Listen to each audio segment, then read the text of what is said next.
I felt sick. I was probably thinking I was pregnant.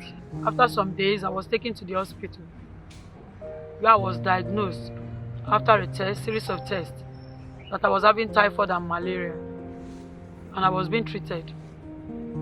Then after the treatment, some days later, the sickness persisted, and this time I was having pains in my lower abdomen.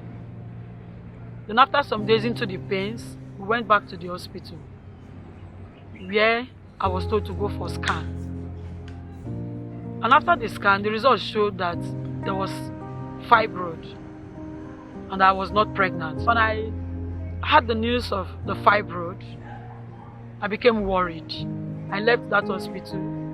I went to another hospital, and the doctor told me this time that what they were seeing after another scan was done, there was a mass inside my stomach and no womb. So I left the second hospital, and all these things they were telling me, they did not give me any solution. They were just talking to me, telling me there was no womb. So the third doctor told me there was fibroid, again, to get me more confused. And this time he told me that if I could get a surgery, that they could correct some things, maybe under probability I can have a child. And I became confused, and I felt that this was beyond doctor's treatment. In March 2014, I stopped going to the hospital because I was tired and confused with all what the doctors were telling me that was not giving me joy. While I was still worried, I decided to face God totally through prayers, because this time it was just God that could fix everything for me. So in the process of prayers and everything, one of my friends, a member of Living Faith Church, came visiting. With the present situation I find myself, I had to talk to her that I was tired. So she encouraged me, prayed with me, administered this communion with me, and she invited me over to the Living Faith Church. And I kept promising her that I would come. But on the last Sunday of June, I decided to come with her to Canaan land. During the service, I heard the testimony of the Ghanaian woman. She testified how she believed God for the fruit of the womb, and God blessed her, and she came to return the glory back to God, and she was carrying her child on the shoulder. So while she was testifying, I was crying, and I was telling God that if God could bless me with a child, I was going to carry my child on the shoulder and come back with my own testimony. While Bishop David Oyedepo ministered on that service, I felt he was talking to me directly. And all the prophecies and decrees he was making concerning the next person that God was going to bless, I keyed in and I believed it was me he was talking to. He said that the womb that God was going to open, that the baby will be coming with speed. Boy, girl, 1, 2, 3, and even twins, and it was going to come with rush, with full speed. And I keyed my faith in as if it was happening immediately. He also said that all the grasses around the tabernacle are medicinal. So after the service, I went out and I grabbed a handful of it and I chewed it with faith. I knew that immediately after chewing that grass, that my system would be made whole. I was going to conceive.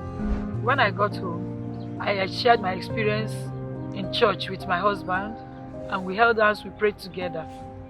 So the next morning, when I went to the restroom, what came out of me was very greenish substance, like I've never experienced that my whole life.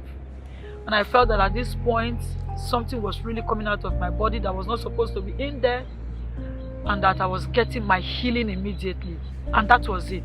In September, I fell sick and had to go to the hospital, and then doctors were on strike. So one of the matrons attended to me because I told her I was having severe pains on my lower abdomen.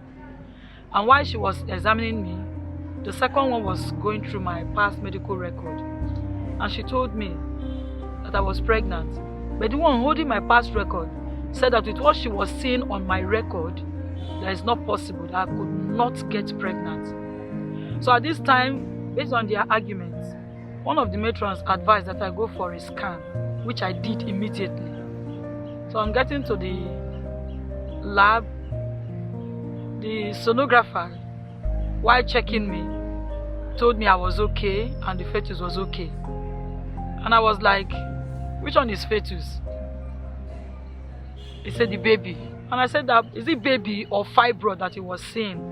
And he asked me to lie down again, and I did. He checked and he told me that it's a baby, that he was not seeing fibroid, that there was no sign of fibroid there, that was just my baby, and the baby was fine. He also said that I was 13 weeks gone. So, and by my calculation, it was immediately after that service that everything happened, that I got pregnant. The 9 months journey was smooth. It was very safe. So, and I had my baby, a bouncing baby boy, which I named David. And according to what Papa said about speed, the boy was barely 4 months old, and I conceived again. So I had my second child, Deborah, and I was planning on how to come back with the two of them this time for my testimony. Boom! The third pregnancy came, still on speed, and I had the twins, Daniel and Destiny this time. Now I am running away from getting pregnant. I'm so happy that God blessed me this way. Just like Bishop David said, within 2 years and 8 months, God blessed me with 4 children, 3 boys and a girl. My encounter with Bishop David Oyedepo has really changed my life, my status. A woman that was named wombless, today I'm a happy mother of 4. So thank you, Papa, for answering this call of God upon your life, which I am also a beneficiary to. I want to say, may God continue to bless you and keep you for us. And I'm using this medium to wish you a happy